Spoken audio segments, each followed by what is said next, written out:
এখানটায় ইলেকশনটা ইউনিক আমি বলবো দু ব্যাপারে। প্রথমবার এখানটায় কোনো বেগম খালেদা জিয়া নেই, বেঁচে নেই।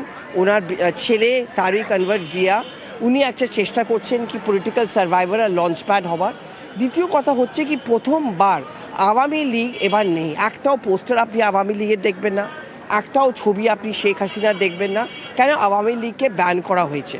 মোটামুটি খবর যেগুলো আসছে হচ্ছে ঢাকার বাইরে, খুলনা হোক, চিটাগং হোক, লক্ষ্মীপুর হোক, ওখানটায় একটু ব্যাপার হয়েছে ভায়োলেন্সের। তাছাড়া বিএনপির দাবি হচ্ছে কি কালকে রাত, গত রাত জামাতের লোকরা পোলিং বুথে ঢুকে ওরা ভোট দিল, আর এই জন্যে পুরো ইলেকশনটা রিগ হয়েছে। মোটামুটি দুটো মেন পার্টিজ আছে যারা চুনাব লড়ছে। একটা হচ্ছে জামাত, যেটা এনসিপি, ন্যাশনাল সিটিজেন পার্টি, যেটা স্টুডেন্টস উইংয়ের একটা পার্টি, ওনাদের সাথে ওরা একটা অ্যালায়েন্স বানিয়েছে। আর অন্য সাইডে হচ্ছে বিএনপি, অর্থাৎ বাংলাদেশ ন্যাশনালিস্ট পার্টি, ওখানে 6-7টা ছোটো ছোটো দলের সাথে ওরা একটা অ্যালায়েন্স বানিয়েছে।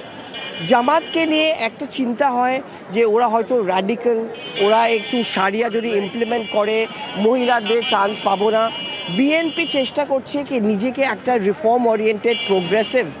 কেন সবথেকে বেশি প্রবলেম এখন বাংলাদেশে হচ্ছে এখানে চাকরি নাই, আর এখানে 40 million first time young voters আছে। ওরা ডিসাইড করবে, আর ওদের চাকরি দরকার, ওদের পলিটিক্যাল স্টেবিলিটি দরকার। ওরা চায় যে ফরেন ইনভেস্টমেন্ট এখানে আসুক, কারণ যদি ফরেন ইনভেস্টমেন্ট আসে তাহলে ওরা চাকরি পাবে।